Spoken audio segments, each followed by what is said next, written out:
Om Swastiastu. Assalamualaikum warahmatullahi wabarakatuh. Salam sejahtera bagi kita semua. Salam Namo Buddhaya, salam kebajikan rahayu. Selamat pagi Bapak Ibu dan hadirin yang kami hormati. Selamat datang dan selamat bergabung dalam acara Forum Perangkat Daerah UKP-SDN Kabupaten Bali tahun 2026 yang dapat terselenggara pada hari ini, Senin tanggal 23 Februari tahun 2026. Yang terhormat Bapak PLT Kepala Badan Kepegawaian dan Pengembangan Sumber Daya Manusia Kabupaten Bali, yang dalam kesempatan ini diwakili oleh Bapak Kepala Bidang Pengembangan Sumber Daya Manusia Kabupaten Bali, Bapak Ibu Tu Agus Wantara, SSPP MSI.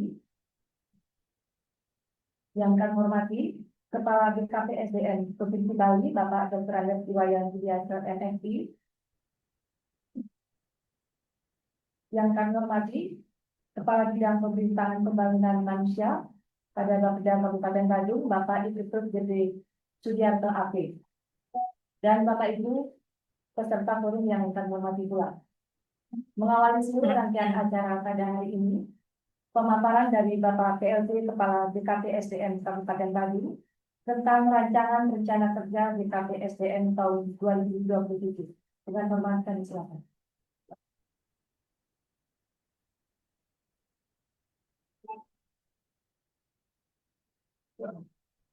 Baik, terima kasih atas waktu dan kesempatannya. Jadi pada kesempatan ini saya awali dulu dengan salam pananjali, Om Swastiastu. Assalamualaikum warahmatullahi wabarakatuh. Salam sejahtera untuk kita semua. Salam Namo Buddhaya, salam kebajikan, rahayu, salam sehat, dan juga salam bahagia bagi kita semua, Bapak Ibu sekalian. Sekarang saya sapa dulu, mohon izin yang terhormat Bapak Kepala BKPSDN Provinsi Bali. Mungkin dalam kesempatan ini dalam proses bergabung beliau. Selanjutnya yang terhormat Bapak Kepala Bidang Pemerintahan Bapeda. Terima kasih atas kesempatannya. Selanjutnya Bapak Ibu serta forum perangkat daerah yang berkesempatan hadir walaupun secara virtual pada siang hari ini. Terima kasih telah memenuhi undangan kami untuk mengikuti forum perangkat daerah BKPSDN Kabupaten Bandung tahun 2026. Jadi sebelumnya Bapak Ibu yang kami hormati, kami permaklumkan seyogianya untuk paparan dari BKPSDN untuk forum perangkat daerah ini akan disajikan langsung oleh Bapak PLT Kabang. Namun kata beliau pada hari ini ada tugas dinas luar untuk menemani Bapak Bupati dalam rangka penerimaan penghargaan inovasi daerah. Jadi mohon izin beliau menugaskan pada kami selaku PLT Sekretaris Badan untuk menyampaikan paparan forum perangkat daerah BKPSDN Kabupaten Bandung tahun 2026. Jadi mohon izin untuk kita bisa ke materi.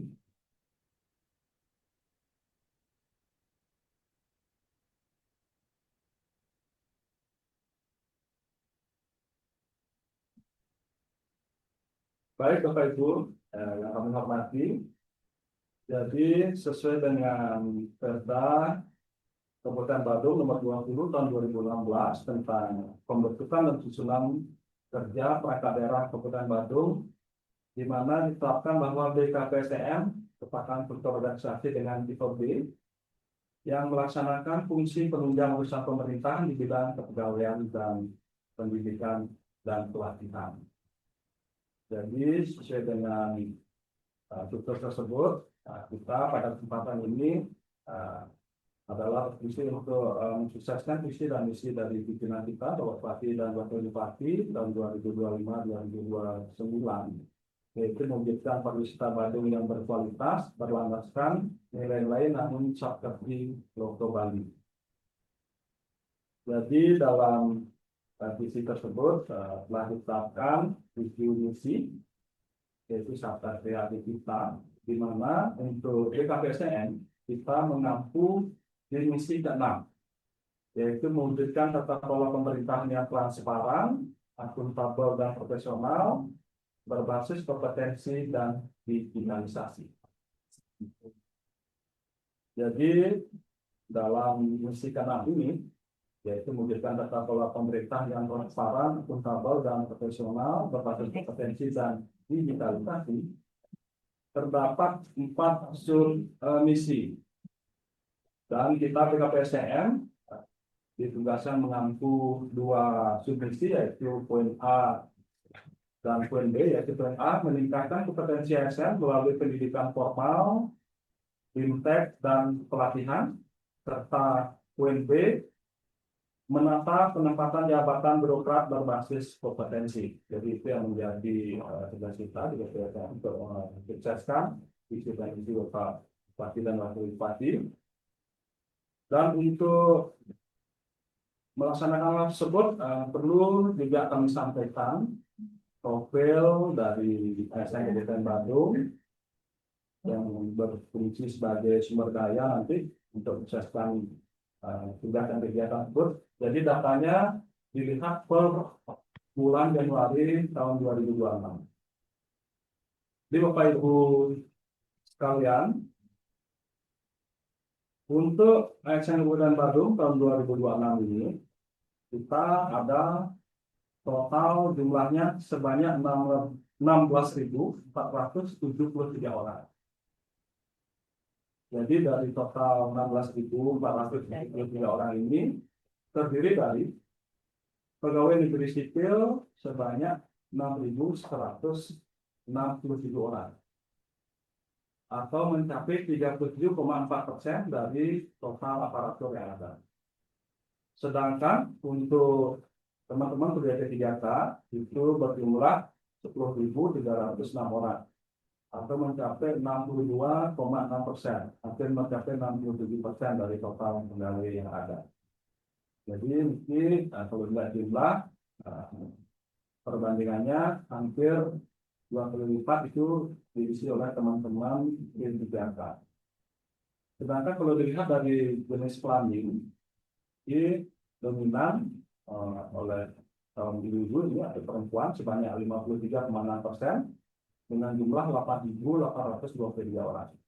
Sedangkan untuk laki-laki berjumlah 7.650 orang atau mencapai 46,4%. Dari profil ini juga kita bisa melihat untuk PNS, dilihat dari usia, itu dominan berada rentang pada usia 51 sampai 60 tahun, atau mencapai hampir 44% dari jumlah PNS yang ada.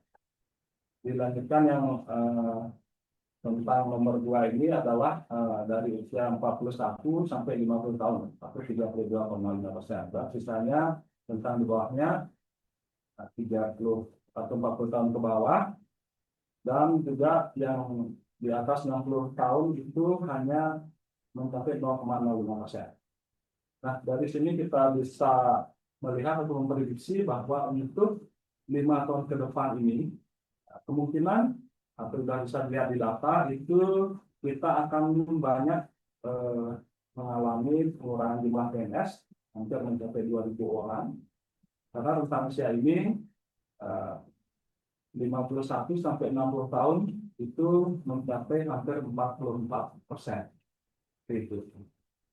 Sedangkan kalau dibandingkan dengan teman-teman P3K, ini bisa dilihat bahwa rentang usia yang dominan itu adalah rentang usia 30 tahunan, Bapak Ibu sekalian, ya. 31 sampai 40 tahun, mencapai lebih dari 52%. Sebanyak 5.409 orang. Jadi nanti bisa dibayangkan atau diimajinasikan nanti untuk 5 tahun ke depan nanti akan didominasi oleh teman-teman dari ASN P3K. Sedangkan kalau dilihat dari profil tingkat pendidikan, ini sebagian besar hampir berimbang antara PNS dan P3K. Ini sebagian besar didominasi oleh tentang pendidikan sarjana. Untuk PNS 58,5% itu rentang pendidikan sarjana S1, yang S2 hampir 14%, S3 masih 0,2%.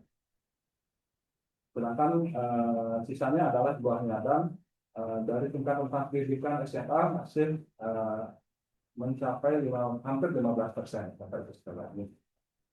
Sedangkan untuk teman-teman P3K ini 57,8% atau hampir 58% itu merupakan rentang pendidikan sarjana, dan di bawahnya juga yang masih lumayan besar hampir 30% lebih ini adalah rentang pendidikan SMA atau SMK. Jadi dapat kami sampaikan kenapa ini penting kita sampaikan, tentunya adalah untuk mendukung apa yang menjadi tugas dari misi Bapak Bupati tadi ya. Dengan mengetahui profil ini, baru kita bisa memetakan untuk kebijakan ke depan dalam pencapaian kesuksesan dari visi dan misi pimpinan. Saya lanjutkan, berangkat dari hal tersebut, maka dalam misi ke-6 ini terdapat beberapa isu strategis yang wajib atau yang perlu kita perhatikan. Yang pertama, dalam upaya meningkatkan kompetensi ASN melalui pendidikan formal, fintech, dan pelatihan. Jadi, beberapa isu strategis yang bisa kita analisa, yaitu yang pertama, kita membutuhkan hasil analisa kebutuhan pengembangan kompetensi ASN, baik pendidikan formal dan pelatihan, bagi seluruh ASN yang perlu kita petakan. Ya. Dan selanjutnya, isu yang kedua itu pelaksanaan pengembangan kompetensi ASN, baik pengembangan kompetensi teknis, fungsional maupun struktural. Ini tetap kita akan melaksanakan nanti melalui kerjasama ataupun pengiriman peserta ke lembaga pelatihan yang terakreditasi. Ini sesuai dengan norma yang berlaku berbagai jalan. Selanjutnya isu yang ketiga itu relevansi ataupun dampak atau manfaat dari pengembangan kompetensi ASN ini tetap harus dilaksanakan melalui evaluasi pasca pelatihan. Itu untuk isu strategis, poin untuk meningkatkan kompetensi ASN melalui pendidikan formal, fintech, dan juga pelatihan. Selanjutnya yang kedua, dalam menata penempatan birokrat berbasis kompetensi, tentunya ini sesuai dengan ketentuan terkait dengan merit system. Terdapat isu strategis yang pertama, perlunya Recording in progress. kepegawaian ASN dalam SIMPET. Ini penting sekali. Yang kedua, perlunya integrasi SIMPET dengan SI-ASN. Yang nanti ke depannya ini harus terus dilakukan. Dan yang ketiga, pelaksanaan asesmen berupa penilaian potensi dan kompetensi bagi seluruh ASN. Jadi sekarang kita sudah mulai berproses biar bisa melaksanakan asesmen secara mandiri, walaupun nanti dalam metode yang sederhana. Dan selanjutnya keempat, ini adanya implementasi dalam sistem manajemen talenta atau SIMAWET. Jadi untuk saat ini kita masih diperkenankan untuk menggunakan sistem sendiri dalam hal manajemen talenta. Sebelum nanti akan diwajibkan untuk menggunakan sistem dari BKN yaitu SIMATA. Jadi ini tetap merupakan isu yang harus kita perhatikan. Dan yang terakhir, perlunya digitalisasi layanan kepegawaian yang untuk menyesuaikan dengan perkembangan terkini. Selanjutnya, dari isu-isu tadi, tentunya kita mencapai tujuan dan sasaran yang harus dicapai oleh BKPSDM Kabupaten Badung. Yang pertama, untuk tujuannya yaitu mewujudkan manajemen ASN yang profesional dan berintegritas dalam budaya kerja melayani. Jadi tujuan ini dituangkan dalam 10 sasaran.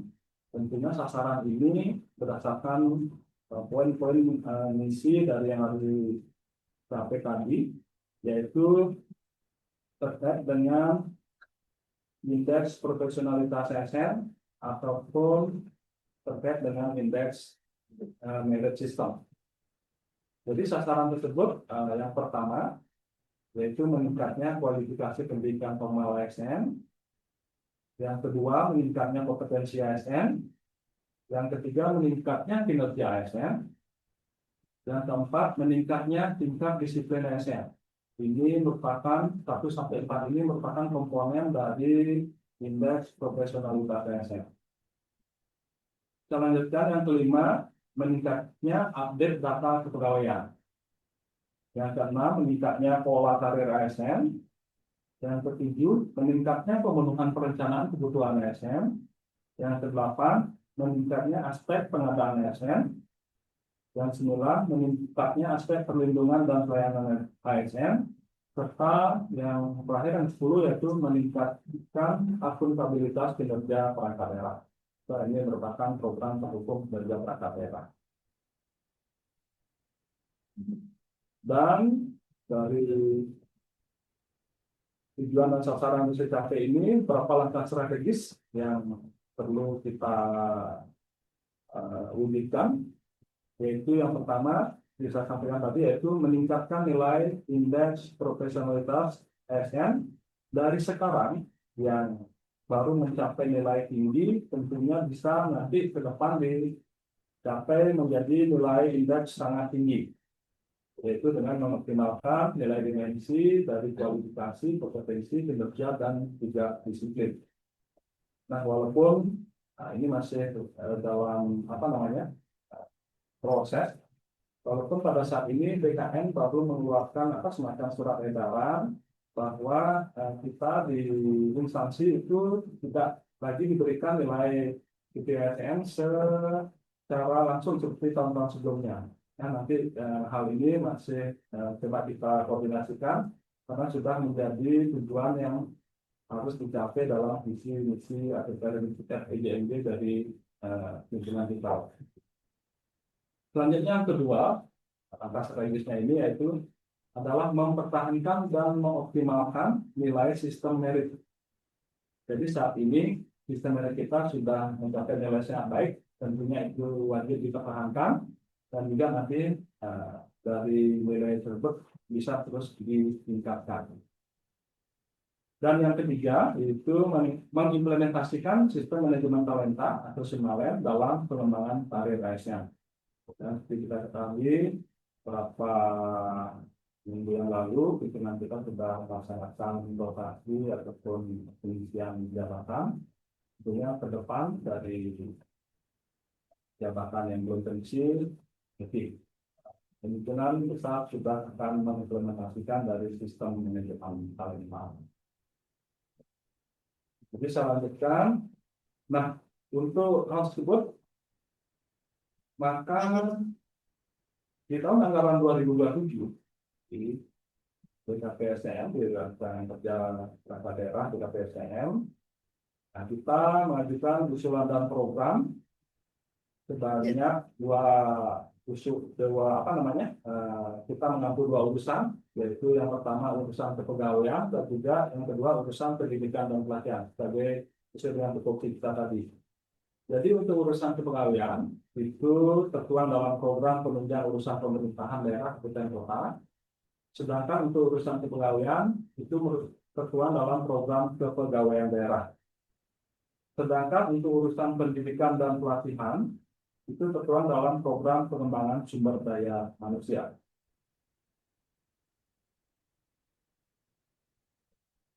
Saya lanjutkan. Yang pertama terkait dengan program penunjang urusan pemerintahan daerah kabupaten kota.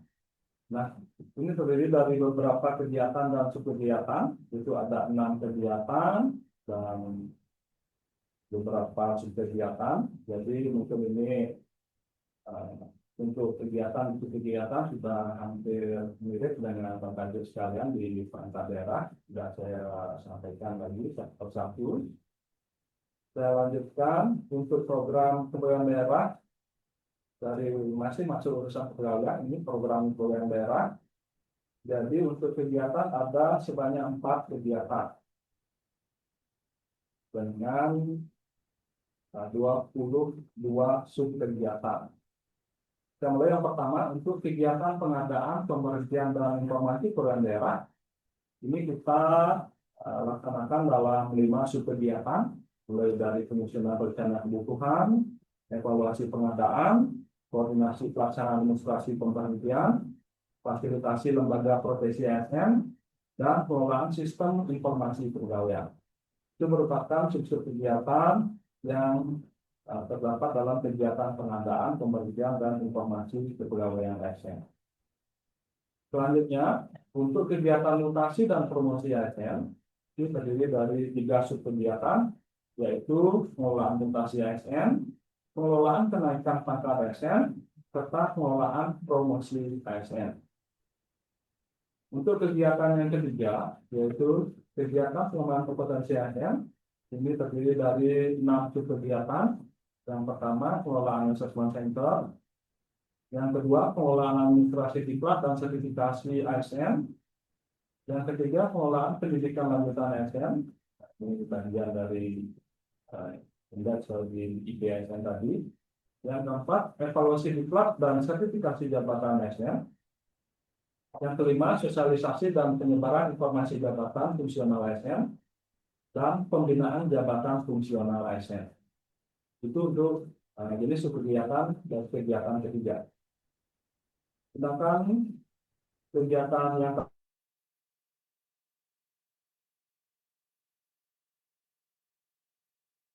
evaluasi kinerja aparatur dengan 8 subkegiatan, yaitu pengelolaan mutasi ASN, pengelolaan kenaikan pangkat ASN, pengelolaan promosi ASN,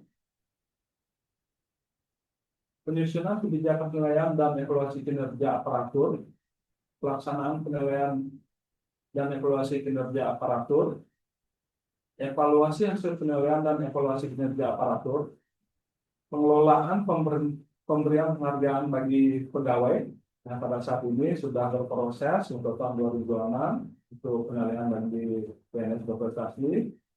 Yang selanjutnya pembinaan disiplin pegawai dan pelayanan proses izin pekerjaan pegawai. Itu merupakan kegiatan ataupun kegiatan dari program kepegawaian daerah.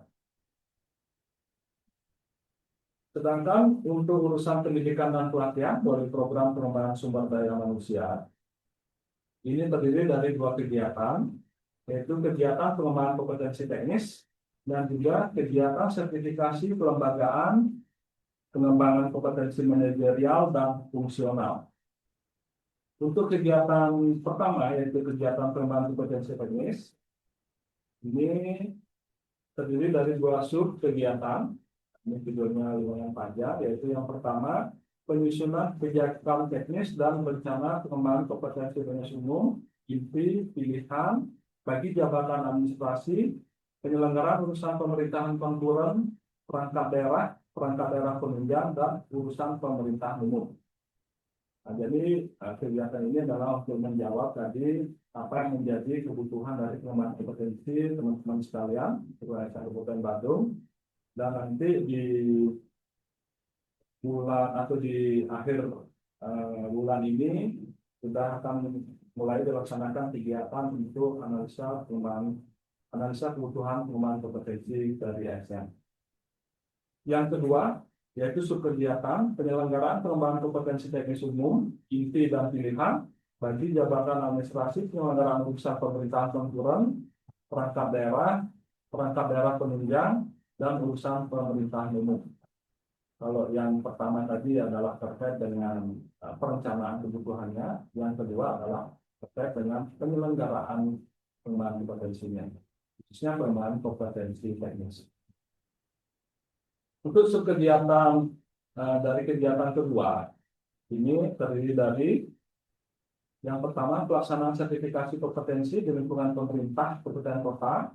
Nah, ini yang boleh kami sampaikan ini pada saat ini masih menjadi salah satu teman-teman, khususnya bagi teman-teman yang akan mengikuti uji kompetensi ataupun sertifikasi untuk peralihan ataupun untuk kenaikan jabatan fungsional.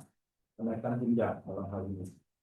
Sedangkan untuk subkegiatan kedua ini pelaksanaan kerjasama antar lembaga ya terkait dengan fasilitasi atau juga nanti ada penerimaan sumber lapangan dari instansi ataupun kerja lain di luar Bandung. Ini diakomodir dalam kegiatan pelaksanaan kerjasama antar lembaga.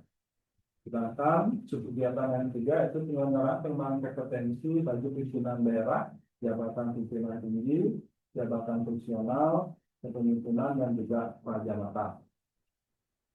Nah, jadi untuk kegiatan ketiga ini adalah untuk pelaksanaan bagi pengembangan kompetensi baik manajerial dan juga untuk pengembangan kompetensi jabatan fungsional, termasuk teman-teman yang aktif di pelatihan prajabatan ataupun sekarang laksar bagi PPNS.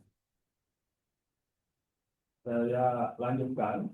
Nah, untuk besaran nilai pagu dalam pelaksanaan program dan kegiatan yang kami sampaikan tadi, jadi untuk BKPSDM tahun anggaran 2027 diberikan pagu sebesar 48 miliar 743 juta 583.312 rupiah. Jadi 48 miliar 700 juta lebih. Itu pagu, nilai pagu untuk melaksanakan program kegiatan yang kami sampaikan tadi. Dan jika diurai lebih lanjut dari berbagai macam program dan kegiatan, jadi untuk pelaksanaan program urusan kepegawaian itu nilai pagunya sebesar 29 miliar 400 juta lebih. Sedangkan untuk urusan pendidikan dan pelatihan itu sebesar 19 miliar 323 juta lebih. Jadi perlu ditekankan di sini bahwa sesuai dengan norma atau ketentuan dalam pelaksanaan program pendidikan dan pelatihan, tentunya kita di BKPSDM menjalankan apa yang menjadi satu mandatori untuk urusan pengembangan kompetensi, di mana sesuai dengan ketentuan bahwa besaran mandatori tersebut adalah sebesar 0,16% dari total nilai APBD. Jadi kalau tahun depan perkiraan APBD sekitar 11 triliun lebih, jadi wajib dialokasikan untuk mandatori pengembangan kompetensi teman-teman Bapak Ibu sekalian, nilainya hampir mencapai 19,3 miliar lebih. Jadi secara rinci bisa dilihat di layar uraian dari keseluruhan nilai sebesar 48,743 juta rupiah. Mungkin demikian Bapak Ibu kalian yang kami hormati, paparan yang dapat kami sampaikan. Tentunya nanti kami tetap akan banyak memberikan masukan ataupun arahan baik dari Bapeda Kabupaten Bandung ataupun arahan dari Kepala BPSDM Provinsi Bali dan juga dari Bapak Ibu sekalian atas saran ataupun masukan. Nah, jadi sekian, terima kasih atas perhatiannya. Waktu kami kembalikan ke pembawaannya. Terima kasih.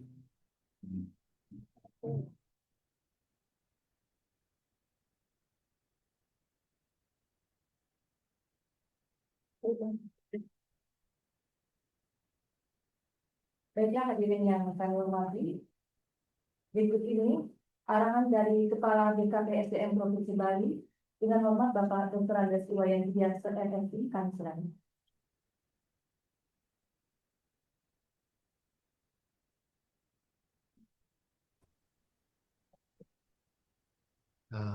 Mohon izin, moderator, Pak Ses, seyogianya Pak kawan kami yang hadir, namun berhubung beliau ada penugasan dadak ke luar kota, jadi beliau mohon izin belum bisa bergabung. Mudah-mudahan nanti bisa bergabung.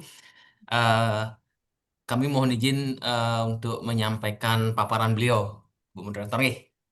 Dan silakan Pak. Terus semua izin yang saya screen. Oke. Oke, mohon izin, mungkin sedikit menambahkan saja. Tadi secara garis besar sudah disampaikan oleh Pak Sekretaris berkenaan dengan eh, rencana program kegiatan yang mengacu pada isu strategis. Jadi memang betul bahwa isu strategis yang saat ini kita alami, khususnya unit kerja yang menangani atau perangkat daerah yang menangani SDM, baik itu kepegawaian, administrasi kepegawaian, dan pendidikan pelatihan, ya memang itu ada dua hal yang paling penting. Yang pertama adalah pengembangan kompetensi, yang kedua adalah bagaimana penempatan pegawai dalam jabatan itu melalui manajemen talenta. Nah, tema atau topik yang kami sampaikan kali ini eh, hanya mempertegas sedikit gitu ya, atau menyampaikan mengapa hal tersebut menjadi penting, karena paradigma saat ini, khususnya untuk pengembangan kompetensi, memang harus bergeser, memperhatikan dinamika pembangunan daerah dan tuntutan reformasi birokrasi, di mana pelayanan publik saat ini memang harus menyesuaikan dengan dinamika kebutuhan dari masyarakat. Apalagi generasi yang saat ini kita layani adalah generasi Z dan ke belakang, yang mana itu memang tanda petik, banyak maunya dan banyak taunya, gitu ya. Jadi mereka sangat mudah mencari informasi dari mana saja, dan maunya itu banyak karena mereka tahu di instansi lain itu bisa memberikan layanan yang lebih maksimal, layanan yang lebih bagus. Kenapa di instansi yang tempat asal mereka tidak bisa melakukan itu? Jadi mereka ya banyak maunya karena mereka banyak taunya. Nah, inilah yang harus kita hadapi bersama dan harus kita perbaiki bersama. Bagaimana caranya? Dengan melakukan peningkatan kapasitas ASN. Karena ASN itu adalah roda penggerak birokrasi, roda penggerak pemerintahan.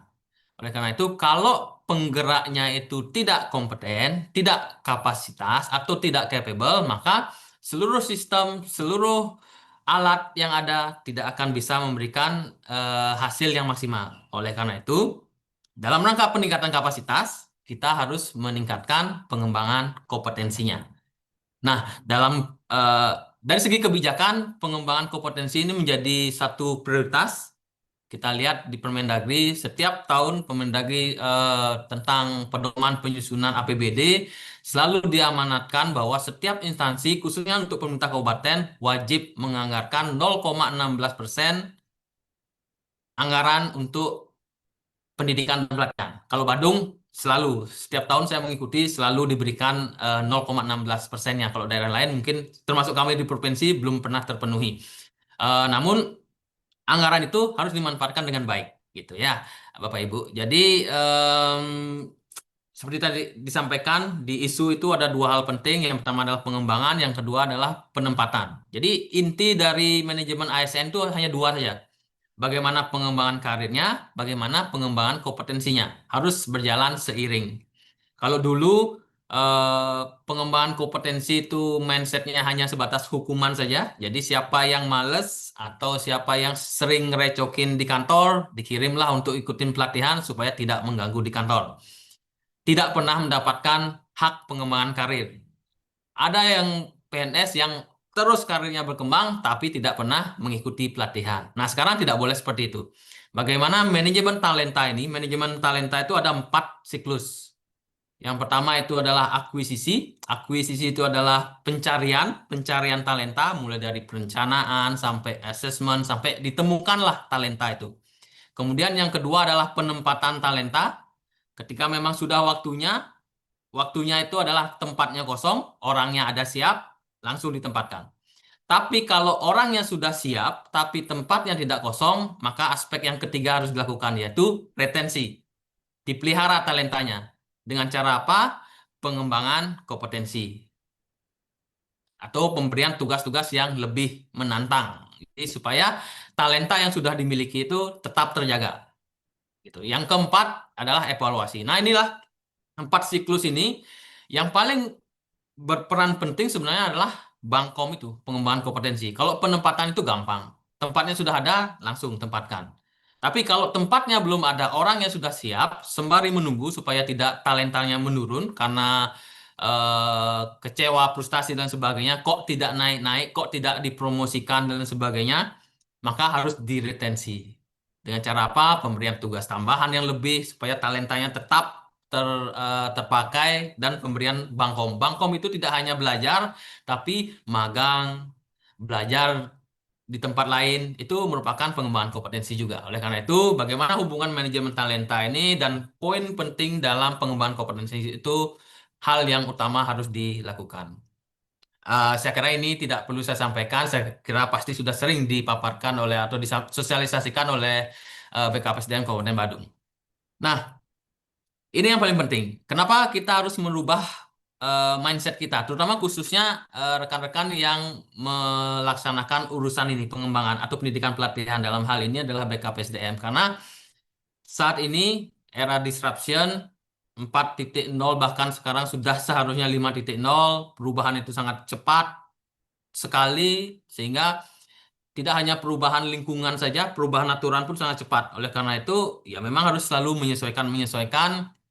Karena kalau kita tidak menyesuaikan, ya pasti kita akan tenggelam. Kemudian masyarakat sangat mengharapkan pelayanan yang cepat, efisien, inovatif, dan berdampak nyata. Siapa yang bisa memberikan itu? Para ASN. Oleh karena itu, tugas berat di BKPSDM adalah menyiapkan ASN untuk siap menjawab tantangan atau harapan dari masyarakat tersebut. Inilah yang memanggil khususnya kita di BKPSDM, bagaimana kita merubah mindset kita, merubah paradigma kita dari strategi pembelajaran menjadi strategi pengembangan kompetensinya. Jadi tidak hanya berpikir tentang harus ada pembelajaran saja, tapi seperti tadi disampaikan oleh Pak Sekretaris bahwa dampak dari pembelajaran itu apa?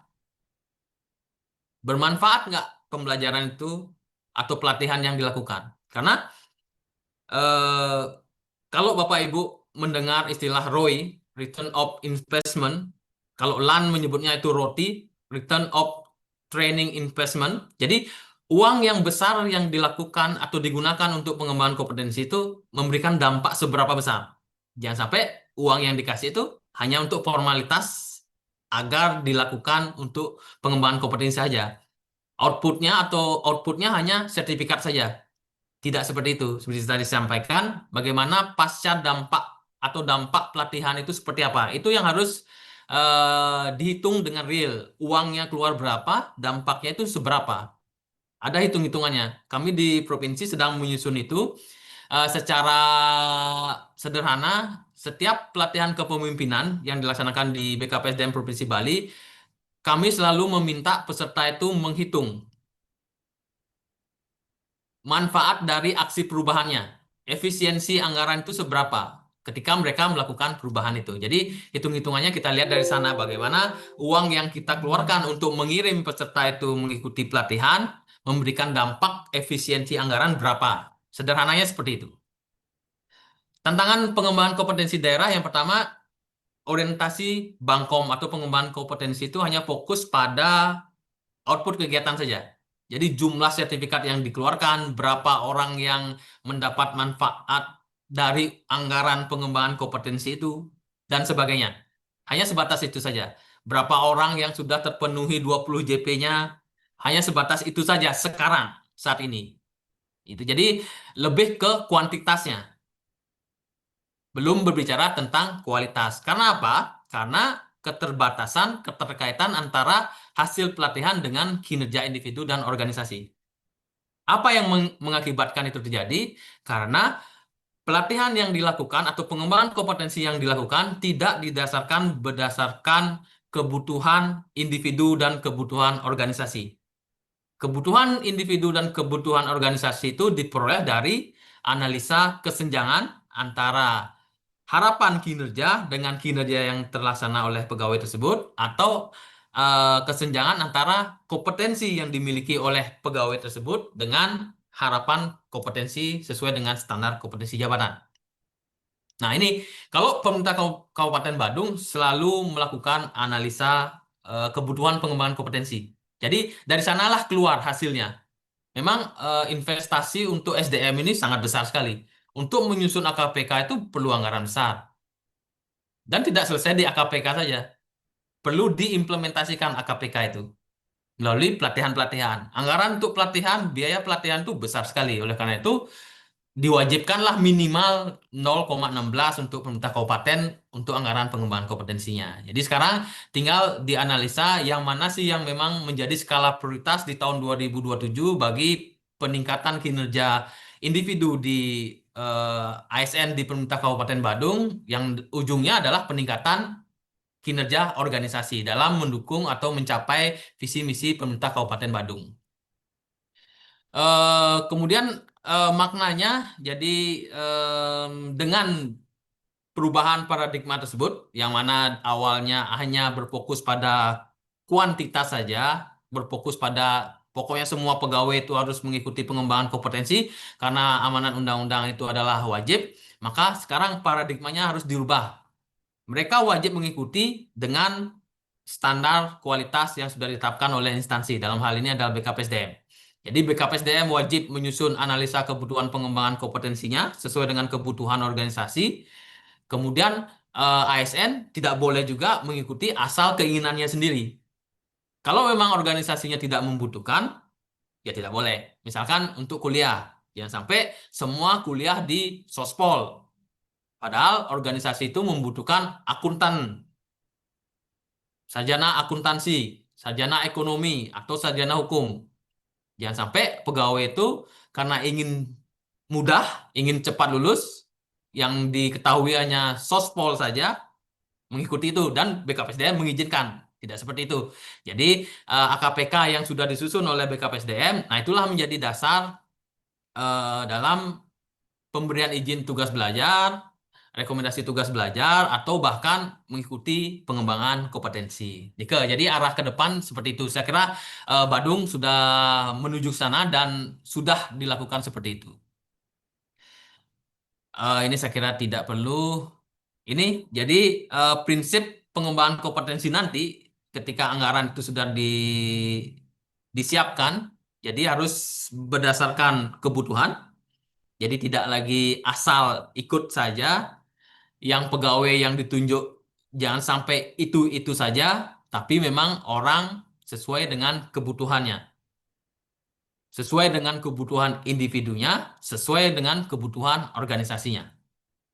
Itu. Jadi dokumen AKPK kalau di bahasa Inggris kan dikerenkan itu HCDP, Human Capital Development Plan. Jadi rencana pengembangan sumber daya manusia itu harus mencerminkan kebutuhan, baik itu kebutuhan individu berdasarkan standar kompetensi jabatannya dan kebutuhan organisasi berdasarkan target kinerja yang harus dipenuhi. Kemudian pengembangan kompetensi ini harus terintegrasi dengan manajemen talenta dan pengembangan karir ASN. Jadi pengembangan kompetensi dilakukan untuk memenuhi persyaratan pengembangan karir ASN. Harus sinergi. Ya, tidak boleh berdiri sendiri-sendiri. Jadi tidak hanya pegawai itu hanya belajar saja, tapi karirnya tidak pernah diperhatikan. Oleh karena itu komitmennya harus kuat bagaimana mengintegrasikan pengembangan kompetensi yang dilakukan oleh pegawai dengan manajemen talenta yang dimiliki oleh pemerintah Kabupaten Badung. Kemudian pengembangan kompetensi itu harus berkelanjutan dan adaptif. Inilah peran dari evaluasi pasca diklat. Jadi tidak cukup hanya menyusun AKPK-nya saja, tapi setelah AKPK disusun, pelatihannya dilakukan, evaluasi. Evaluasi tidak hanya berbicara tentang sertifikatnya terbit atau tidak. Setelah peserta pelatihan itu kembali ke tempat kerjanya, ada perubahan sikap perilaku dalam bekerja atau tidak? Ada perubahan kinerja atau tidak? Itu. Jadi pengembangan kompetensi ke depan harus berorientasi pada dampak. Tidak hanya berorientasi pada output sertifikat dan output persentase orang yang mengikuti pelatihan. Tapi dampaknya kepada organisasi itu seperti apa? Tadi sudah dijelaskan detail oleh Pak Sekretaris berkenaan dengan isu strategisnya. Kemudian tadi juga saya sekilas melihat nilai yang sangat besar untuk uji kompetensi. Ini penting. Uji kompetensi ini merupakan instrumen untuk menjamin kualitas. Seperti saya sampaikan tadi, dampaknya itu seperti apa? Apakah terjadi peningkatan kapasitas atau tidak? untuk mengetahui terjadi peningkatan kapasitas atau kompetensinya melalui uji kompetensi.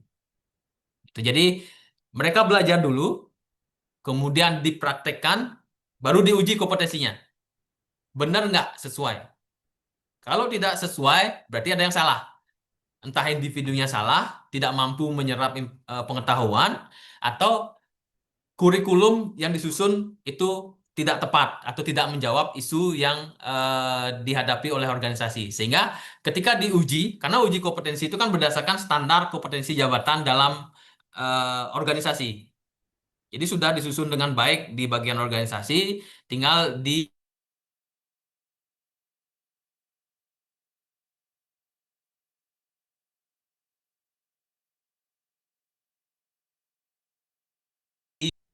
termanfaatkan, memberikan dampak melalui uji kompetensi ini. Kompeten atau tidak orang itu melaksanakan tugasnya. Gitu, Bapak Ibu. Kemudian yang sudah kami lakukan di pemerintah Provinsi Bali, penguatan analisa kebutuhan Bangkom berbasis kinerja organisasi. Jadi kami menganalisa, kami menyandingkan antara standar kompetensi jabatan masing-masing jabatan, kemudian menganalisa potensi kompetensi yang dimiliki oleh pegawai itu, kemudian dari itu disusunlah analisa kebutuhan pengembangan kompetensinya seperti apa. Jadi yang menilai itu bukan hanya melalui hasil asesmen saja, karena asesmen itu biayanya sangat besar. Kami yang memiliki UPT asesmen saja belum mampu untuk mengakses seluruh pegawai kami, apalagi instansi yang belum memiliki, karena anggarannya sangat besar. Oleh karena itu, upaya yang kami lakukan adalah melakukan self-assessment. Self-assessment itu tidak hanya dilakukan oleh masing-masing pegawai saja, tapi juga dianalisa atau diverifikasi oleh atasannya. Jadi atasannya yang menilai apakah sesuai penilaian mandiri yang dilakukan oleh pegawai tersebut. Kemudian pengembangan model pembelajarannya dengan blended, jadi tidak hanya belajar di kelas saja, karena kalau belajar di kelas saja itu anggarannya sangat besar sekali. Oleh karena itu kami saya kira sudah dilakukan juga di Kabupaten Badung melalui blended. Jadi secara klasikal, klasikal di luar jaringan dan klasikal dalam jaringan. Kemudian kami memiliki Korpu, itu lumayan membantu untuk mempercepat proses pengembangan kompetensi di pemerintah Provinsi Bali. Kemudian penilaian kompetensi atau mohon maaf, penilaian manajemen talenta, salah satu aspek yang kami nilai adalah bagaimana sertifikasi kompetensi itu menjadi tolak ukur utama. Salah satunya, bukan hanya utama, mohon maaf, bukan utama, salah satu unsur penting.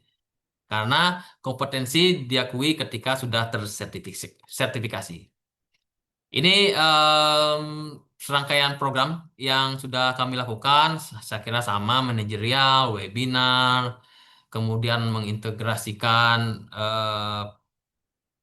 yang paling penting itu adalah updating datanya. Bagaimana mengintegrasikan data pengembangan kompetensi dengan manajemen talenta.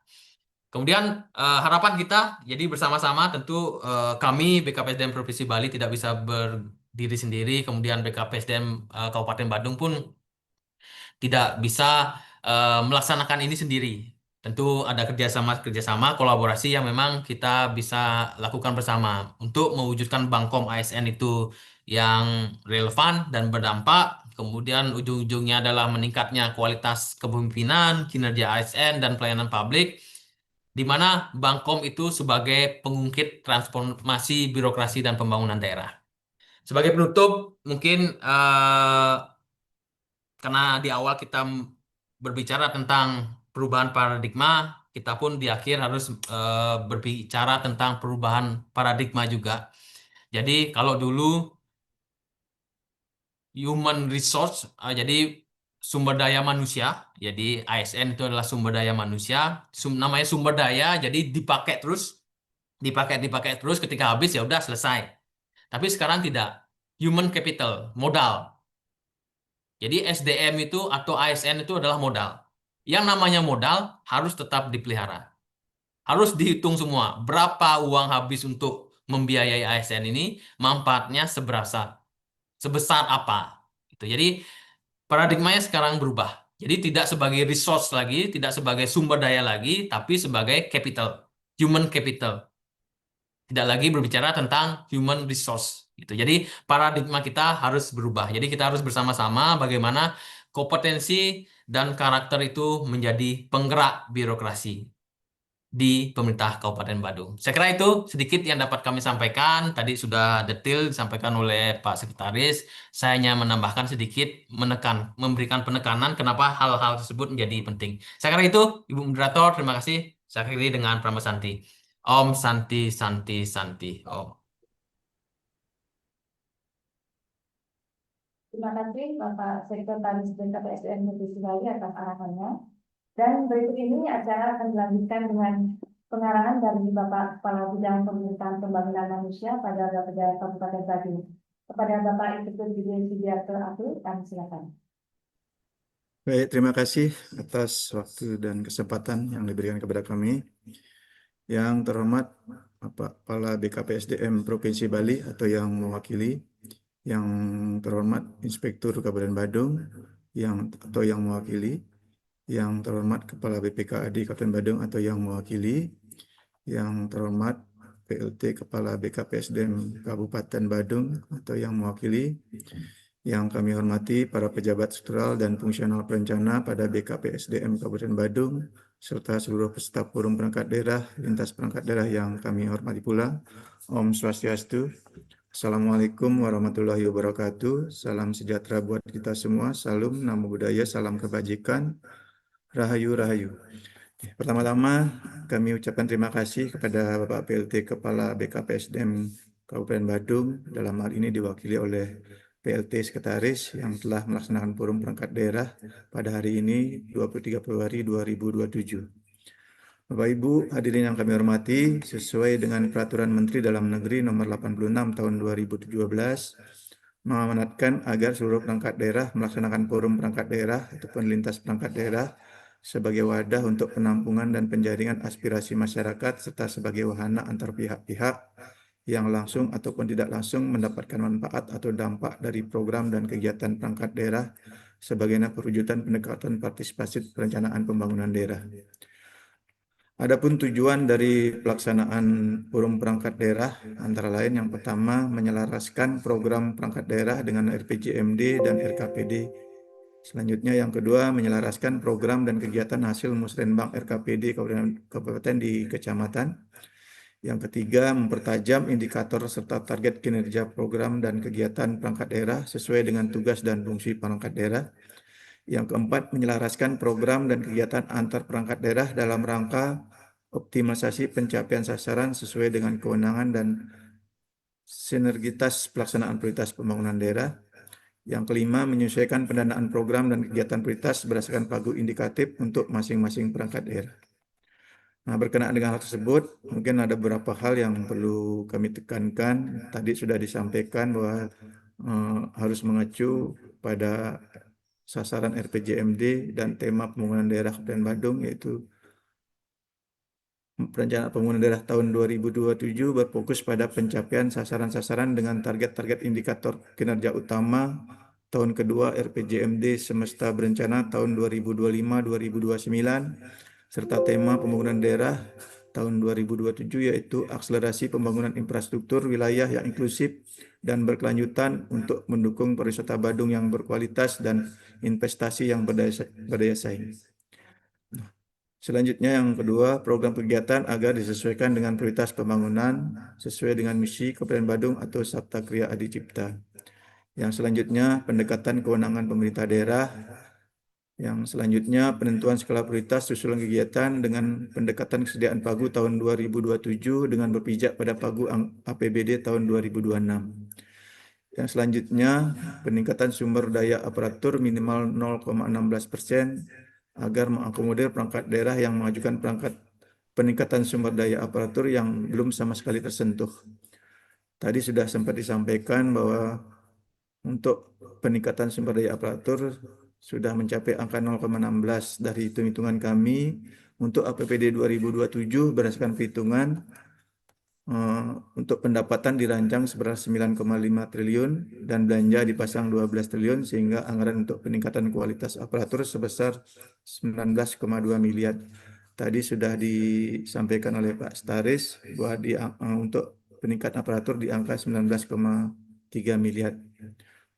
Terima kasih sudah memenuhi hitung-hitungan untuk belanja peningkatan aparatur. Selanjutnya, pemeliharaan sarana prasarana dan gedung kantor. Yang kedua, belanja yang belum masuk standar harga jika memungkinkan segera berkoordinasi dengan BPKAD. Yang selanjutnya, dalam rangka pengusulan program kegiatan agar berpedoman pada peraturan perundangan yang berlaku serta menghindari praktek-praktek korupsi, dan nepotisme. Nah, dengan pendekatan-pendekatan tersebut dalam penilaian kewajaran usulan kegiatan perangkat daerah, diharapkan proses pembahasan usulan perangkat daerah dapat lebih terarah serta fokus untuk pencapaian target-target yang ada. Di samping pendekatan-pendekatan ini yang kami sampaikan, kami berharap juga mohon masukan saran terkait dengan perubahan pola belanja operasional kantor antara lain BBM, ATK, konsumsi, dan pemeliharaan untuk kami jadikan bahan pembahasan dalam rangka verifikasi renja perangkat daerah. Hadirin yang kami hormati, demikian beberapa hal yang dapat kami sampaikan dengan harapan melalui forum perangkat daerah lintas perangkat daerah tahun 2027 semoga dapat menghasilkan renja perangkat daerah yang berkualitas dan mampu memenuhi target-target yang sudah ditetapkan pada RPJMD Kabupaten Badung. Sekian dan terima kasih. Om Santi Santi Santi. Baik, terima kasih Bapak Kabit atas arahannya. Dan sebelum acara kami lanjutkan, terlebih dahulu kami informasikan kepada Bapak Ibu peserta forum untuk mengisi absensi pada link absensi yang akan di-share pada kolom komentar pada akhir acara. Baiklah, Bapak Ibu dan hadirin yang kami hormati, berikut ini acara akan dilanjutkan dengan tanya jawab dan tanggapan dan masukan dari peserta yang akan dipandu oleh Bapak PNP Sekretaris Pusat SDM Kabupaten Badung. Kami silakan.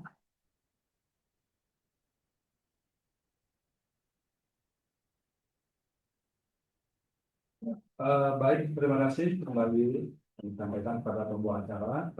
Jadi Bapak Ibu serta forum yang kami hormati, yang kami banggakan, pada kesempatan ini kita akan melanjutkan terkait dengan diskusi atau tanya jawab. Jadi kami sangat mengharapkan masukan baik saran juga dari Bapak Ibu sekalian yang nanti akan berguna untuk penyempurnaan dari rencana yang akan datang. Jadi kami persilahkan kepada Bapak Ibu sekalian bisa melalui raise hand atau mungkin langsung penyampaiannya. Jadi untuk sesi 1 ini kami persilahkan sebanyak 3 penanya. Baik, silakan Bapak Ibu kalau ada.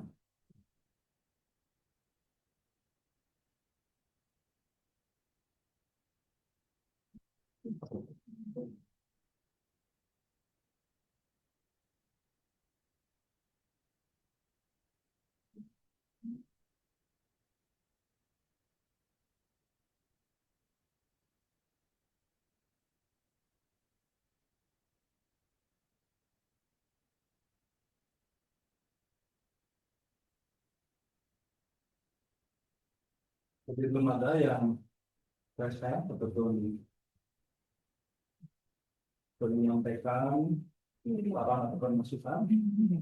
Dan persilakan.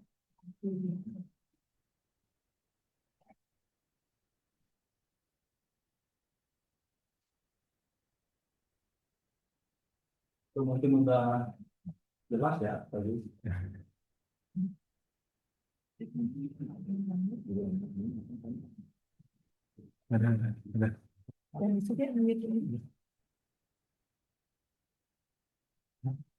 Jadi mungkin sambil menunggu dapat lagi kami perjelas poin-poin yang disampaikan tadi. Pada intinya untuk menjawab isu strategis yang pertama yaitu terkait dengan peningkatan pengembangan kompetensi ASN. Jadi kita sudah sesuaikan dengan ketentuan, persiapkan anggaran sudah mencapai 0,16% dari nilai PDB. Jadi Bapak Ibu sekalian mungkin disampaikan juga pada teman-teman ASN di perangkat daerahnya untuk bisa memanfaatkan dana tersebut. Jadi peningkatan kompetensi Bapak Ibu sekalian. Sedangkan yang kedua untuk menjawab isu strategis yaitu pengembangan karir pegawai. Jadi untuk kedepannya itu penempatan pegawai khususnya berdasarkan manajemen talenta itu sistemnya.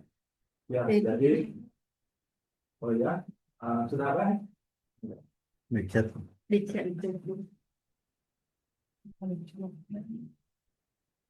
Bisa di sana. Mana Mas? Oh, yang benar. Terlalu. Di kolom komentar udah ada ya.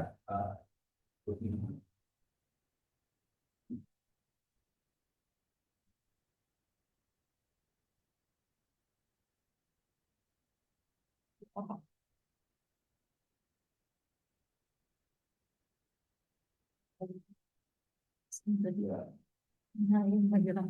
Oh ya, ini arahan ya dari Bapeda untuk upaya Bank Komersial terus dilakukan bagaimana menjelang pensiun. Siapa mental, maka ada pembaharuan dengan perkembangan teknologi. Salah satunya mungkin dipertimbangkan menjaga peserta yang akan pensiun diberikan pendampingan tiap-tiap usaha dan saat pensiun dan juga dapat saling sharing ya. Oke, dapat saya tangkap pada intinya ini harapan bagi teman-teman dan juga kita nanti ya ke depannya benar-benar akan menghadapi hal ini. Jadi persiapan menjelang pensiun.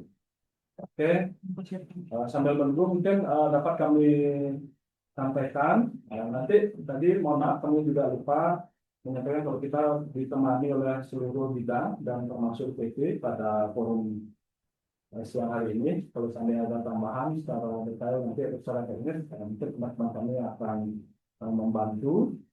Jadi ini karena terkait dengan pengembangan potensi walaupun menjelang pensiun. Jadi dapat kami sampaikan bahwa sebelumnya sudah sempat ya kita melaksanakan atau merancang satu kegiatan untuk pengembangan potensi untuk persiapan menjelang pensiun. Jadi saya ingat di beberapa tahun yang lalu kali ini sudah sempat kita rancang, tapi setelah itu belum bisa berkelanjutan Bapak Ibu sekalian dengan penyesuaian. Pertama ada kemarin ada pandemi COVID, jadi anggaran kita kemarin sempat dikurangi ataupun dirasionalisasi. Dan juga yang kedua, nah ini juga berkaitan juga dengan yang kami jelaskan tadi terkait dengan hasil dari analisa kebutuhan pengembangan kompetensi AKPK tadi. Jadi untuk dapat dilaksanakan dia menjadi satu program ataupun dalam kegiatan, tentunya ini harus masuk kategori kebutuhan bagi seluruh pegawai. Dan ini dalam pelaksanaan KPK itu masing-masing instansi ataupun perangkat daerah akan mengajukan apa yang menjadi prioritas dari pengembangan potensi di setiap perangkat daerahnya.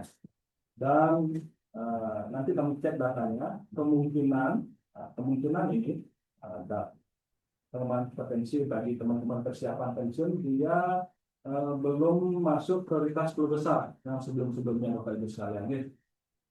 Dan untuk kedepannya kebetulan nanti di tanggal 26 Februari ini akan mulai dilaksanakan kegiatan KPK untuk tahun 2006 untuk pelaksanaan pelatihan tahun depan 2027. Kami berharap nanti bagi teman-teman yang mewakili untuk mengikuti kegiatan KPK, kegiatan ini bisa dijadikan satu prioritas bersama.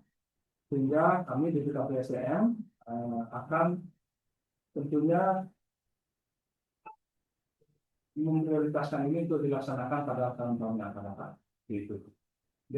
Jadi ini sangat baik untuk sarannya dan kita akan jadikan masukan untuk bisa nanti menjadi program prioritas tidak hanya di tahun depan dan juga di tahun-tahun selanjutnya karena kita pahami kita akan semuanya mengalami periode ini.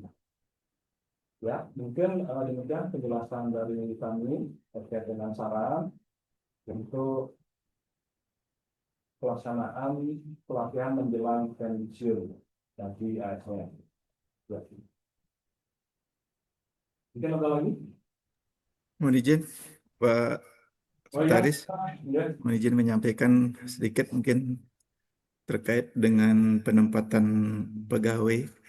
Ini kemarin kami pada saat melaksanakan musrenbang kecamatan, pihak kelurahan mengeluhkan minimnya sumber ini untuk pegawai yang berada di kelurahan, sehingga program 10 miliar yang dicanangkan oleh Pak Bupati tidak bisa jalan dengan optimal.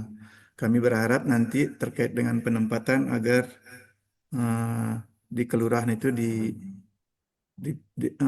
dialokasikan untuk pegawai, karena selama ini yang bekerja hanya kasih-kasihnya aja tanpa staf. Ya, kami harapkan demikian juga. Mungkin ada beberapa dinas juga yang masih kekurangan pegawai. Mohon itu menjadi perhatiannya.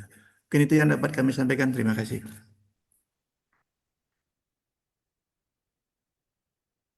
Ya, baik. Terima kasih dari Pak Kabir, Bapeda, terkait dengan penempatan pegawai, khususnya di kelurahan, termasuk juga di beberapa dinas. Ya.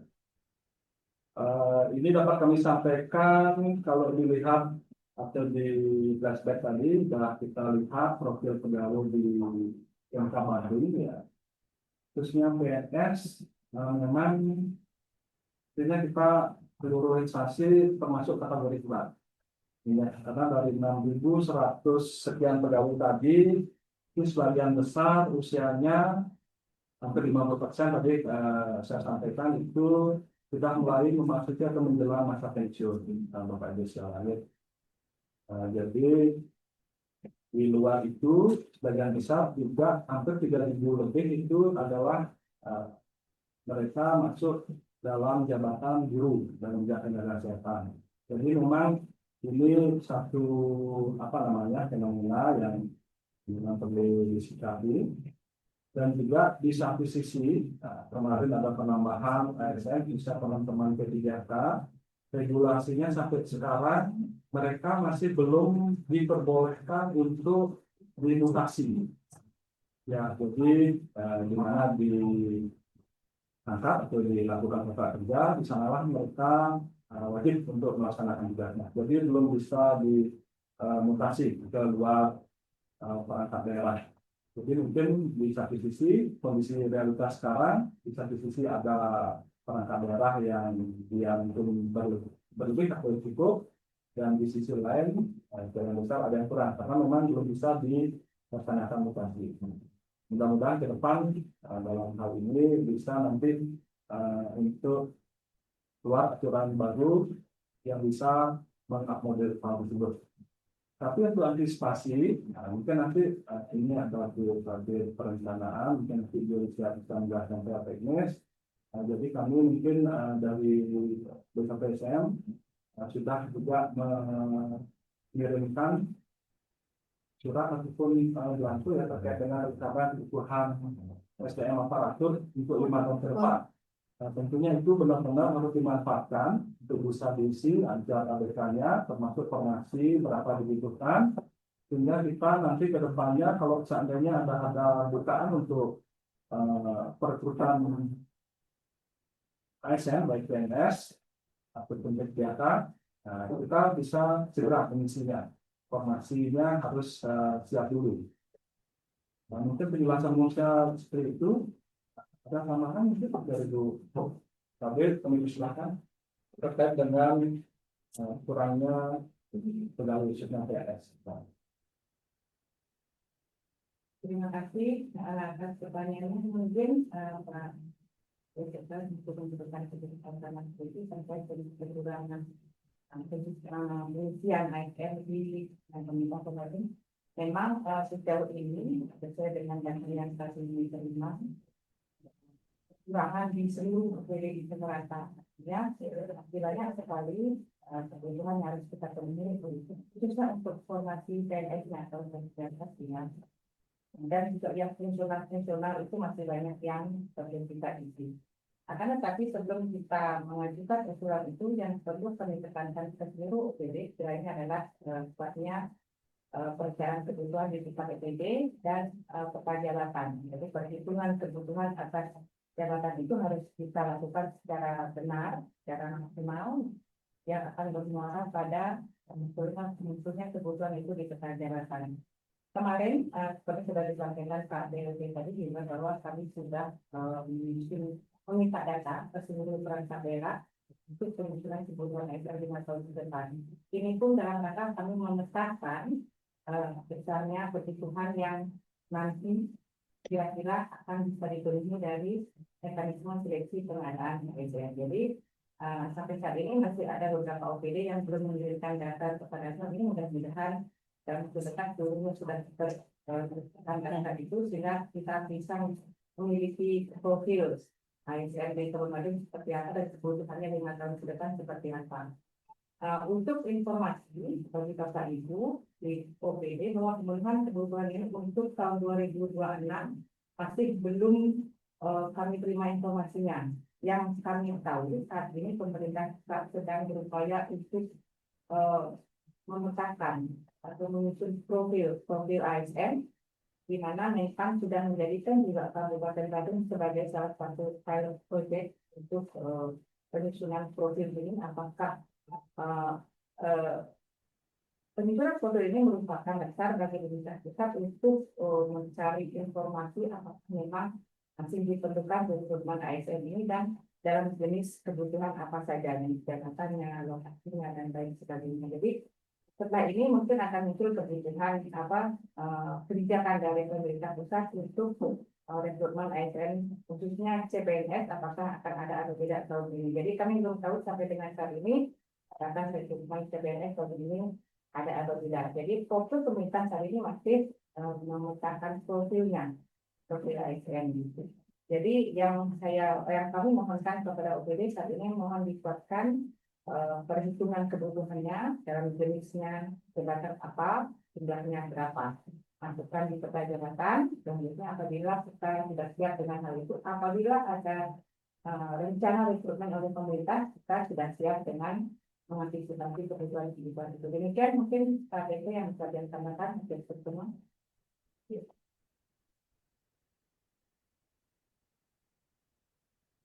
Ya, terima kasih Ibu Kabir atas tambahan penjelasannya. Mudah-mudahan dapat dipahami atau dimengerti oleh teman-teman tadi. Jadi kami lanjutkan. Tadi ada pertanyaan dari Dinas Pertanian, kalau nggak salah itu. Mau bertanya dari Dinas Pertanian, kami persilahkan. Izin Pak, selamat siang.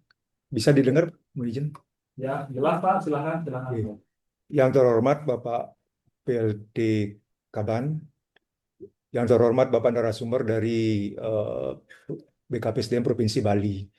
Di sini saya sedikit saja bertanya Pak, kami yang lihat dari data tadi, memang banyak sedikit ada ketimpangan antara jumlah PNS dengan P3K yang sangat besar. Nah, di sini kami kebetulan di Dinas Pertanian juga volume jumlah ASN kami adalah memang didominasi adalah P3K juga. Dan mereka juga titip pesan bertanya di sini Pak, terkait dengan pengembangan kompetensi dalam artian apakah mereka bisa ikut dalam hal melanjutkan pendidikan ke jenjang S2, apakah mereka dibiayai atau bagaimana. Yang kedua, karena di sini mereka ketahui adanya Perbup nomor 19 tahun 2025 tentang disiplin ASN. Nah, mereka kan termasuk juga ASN di sini.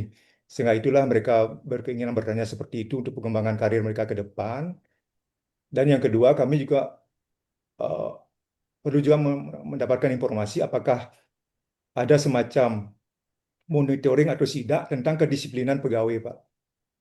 Karena dari sekian banyak sekarang pegawai yang sudah diangkat menjadi P3K, rata-rata apakah mereka di perangkat daerah itu mendapatkan semacam monitoring tentang kedisiplinan atau bagaimana nanti ke depannya, sehingga nantinya kita berharap selain mereka juga berkinerja dinilai dengan SKP oleh masing-masing atasan, juga ada semacam apa namanya peraturan-peraturan yang wajib mereka ketahui termasuk disiplin ini, Pak. Yang ketiga, kami tertarik dengan tadi disebutkan self-assessment, penilaian mandiri oleh atasan. Mungkin Bapak dapat menjelaskan apakah ruang lingkup tersebut terdiri dari SKP itu yang selama ini diberikan oleh atasan yang akhir tahun dinilai itu apakah bagaimana? Terima kasih, Pak. Ya, terima kasih Pak dari Dinas Pertanian.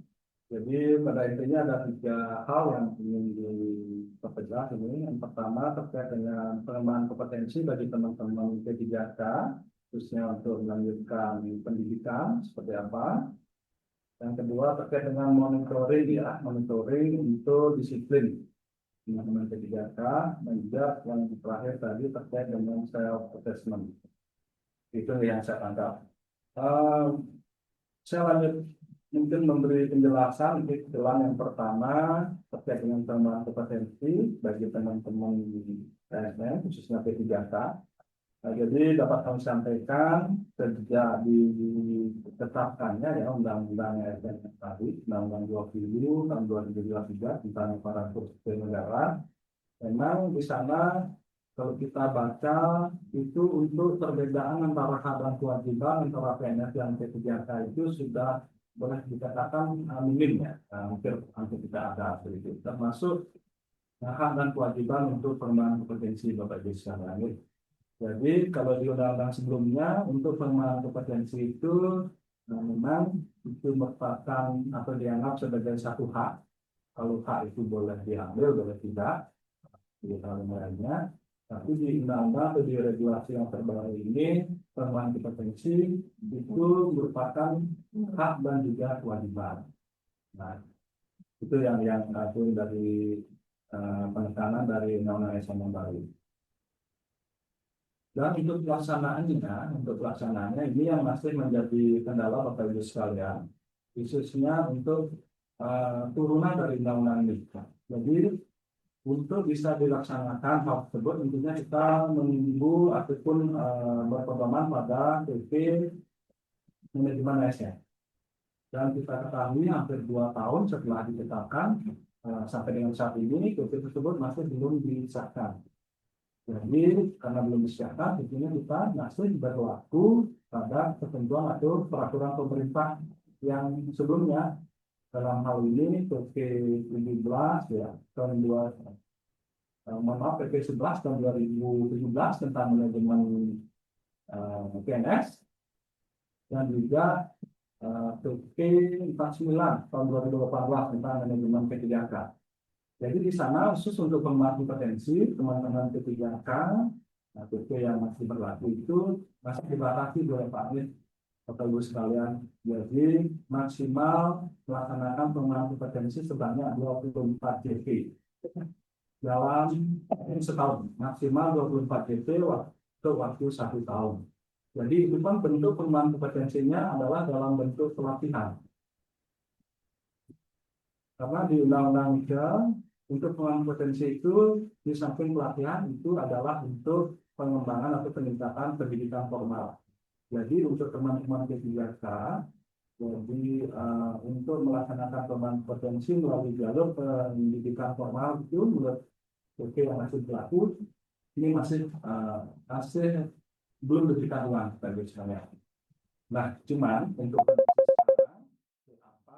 ada juga BKN ataupun semacam himbauan atau edaran dari kepala BKN bahwa kita diharapkan memang untuk terus untuk mengambil kompetensi.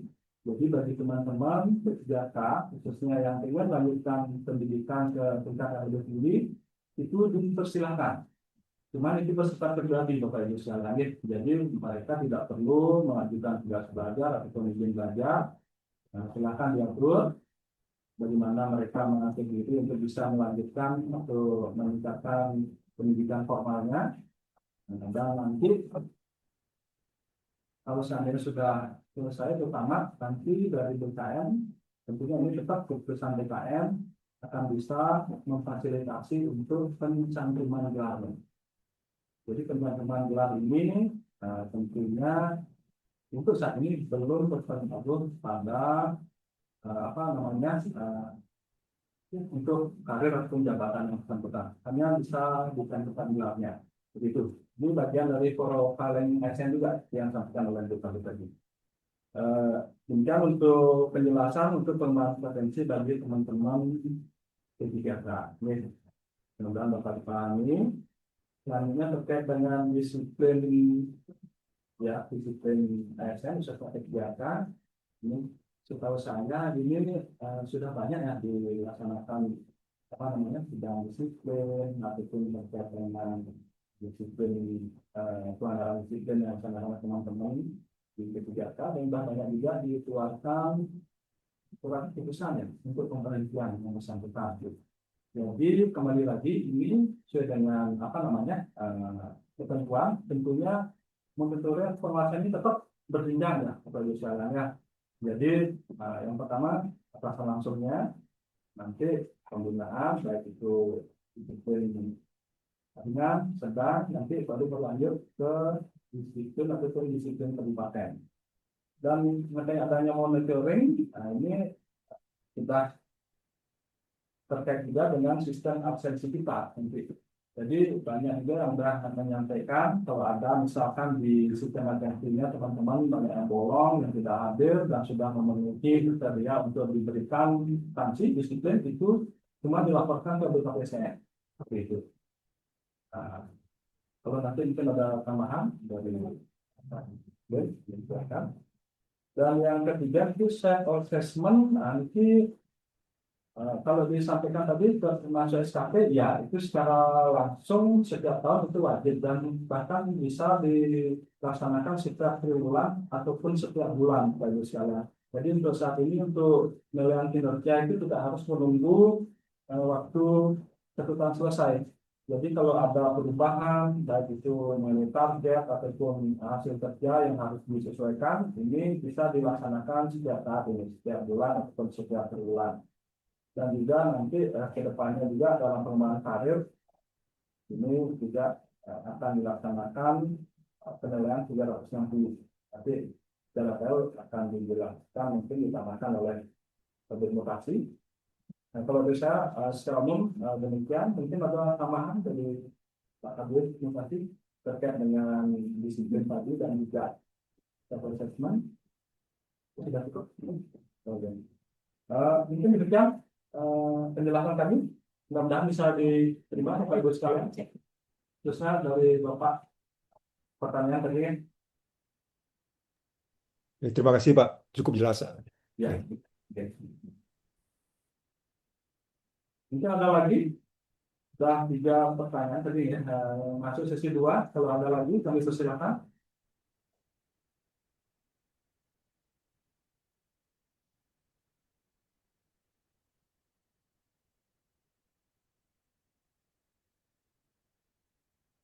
Sudah cukup?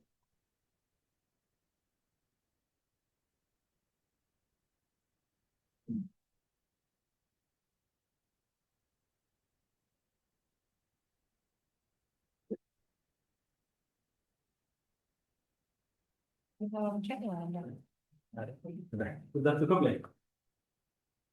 Ya. Jadi dapat kami, karena Mas tidak ada lagi, jadi kami hitungkan, tapi sudah cukup untuk sesi tanya jawab ataupun penyampaian saran dan masukan dari Bapak Ibu sekalian. Jadi untuk selanjutnya sesuai dengan agenda ya, setelah penyampaian apa namanya usul dan saran tadi ataupun pertanyaan itu dilanjutkan dengan penyampaian kesimpulan dari forum perangkat daerah dengan PSDM pada siang hari ini. Jadi Bapak Ibu sekalian, peserta forum yang kami hormati, yang kami banggakan, setelah tadi paparan dari kami dan juga arahan dari Kepala BKPSDM Provinsi Bali dan juga arahan dari Kepala Bapeda dan Badung. Pada intinya dapat kita simpulkan terdapat dua hal. Yang pertama yaitu terkait kita fokus pada pencapaian visi misi pimpinan. Kebetulan BKPSDM mengampu misi ke-6 dan dari submisi tersebut yang pertama itu dibebankan untuk pencapaian pengembangan kompetensi ASN. Tentunya upaya-upaya ini kita jalankan diawali dengan kita untuk menganalisa apa yang menjadi kebutuhan dari seluruh ASN melalui kegiatan AKPK, analisa kebutuhan pengembangan kompetensi, nanti didapatkan apa yang menjadi prioritas dari pengembangan kompetensi untuk teman-teman semua, dan juga dari prioritas itu akan dianggarkan untuk pelaksanaannya, dan juga nanti setelah dilaksanakan nanti akan dievaluasi lagi melalui fase diklat apakah sudah efektif, apakah sudah mencapai output atau outcome yang telah ditentukan. Selanjutnya yang kedua dapat menunjukkan bahwa untuk pencapaian penempatan pegawai ASN yang profesional, jadi ini dilaksanakan melalui pengembangan karir ASN melalui sistem manajemen talenta. Jadi kami berharap untuk mendukung hal tersebut, Bapak Ibu sekalian diminta untuk selalu mengupdate data pelayanan Bapak Ibu sekalian, baik di Simpot ataupun juga di MyNetnya. Karena nanti untuk pencapaian atau melihat dari talenta-talenta yang ada itu sumbernya dari data Bapak Ibu sekalian yang sudah diupdate. Seperti itu. Termasuk juga tadi arahan dari dari Bapeda dan Bandung bahwa untuk mandatori pemenuhan NOP 16% bagi pengembangan kompetensi ASN di tahun 2027 sesuai dengan proyeksi APBD sebesar 12 triliun. Jadi kita sudah berusaha untuk memenuhinya, di mana anggaran yang sudah kita ajukan untuk pelaksanaan kegiatan dan kegiatan tahun 2027 itu sebesar 19,3 M. Jadi kami berharap dana tersebut dapat dimanfaatkan untuk pengembangan karir Bapak Ibu sekalian ke depannya, dan juga itu merupakan sebagai satu bukti ya, nanti bila itu pengembangan kompetensi silakan di upload sertifikat ataupun ijazahnya, nanti itu akan meningkatkan nilai PSN Bapak Ibu sekalian dan juga akan berpengaruh kepada sistem dari pelaksanaan sistem merit ataupun sistem manajemen talenta. Mungkin demikian kesimpulan pelaksanaan forum perangkat daerah pada siang hari ini, dan tentunya untuk proses selanjutnya akan ada penandatanganan berita acara dan juga pengisian daftar hadir. Kami akan berproses lebih lanjut tentunya dengan arahan dari Bapak Kabin Bapeda. Demikian Bapak Ibu sekalian yang dapat kami sampaikan. Jadi kami ucapkan terima kasih atas atensi perhatiannya dan ikut sertanya dalam forum perangkat daerah BPSDM Kabupaten Badung tahun 2026 ini, dan kami ucapkan permohonan maaf apabila ada hal-hal yang kurang berkenan tadi dalam pelaksanaan forum. Dan kami akhiri dengan ucapan terima kasih, sekian terima kasih, dan kami akhiri dengan salam santri, Om Santi Santi Santi Om. Terima kasih. Waktu kami kembalikan ke pembawa acara.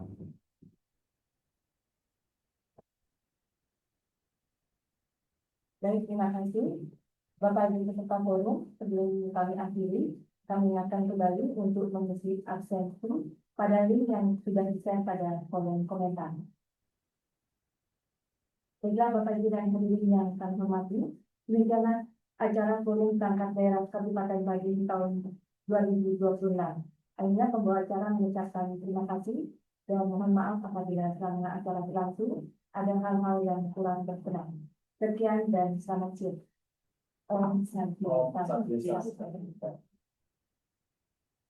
Terima kasih Pak Staris. Terima kasih. Terima kasih Pak Kabin.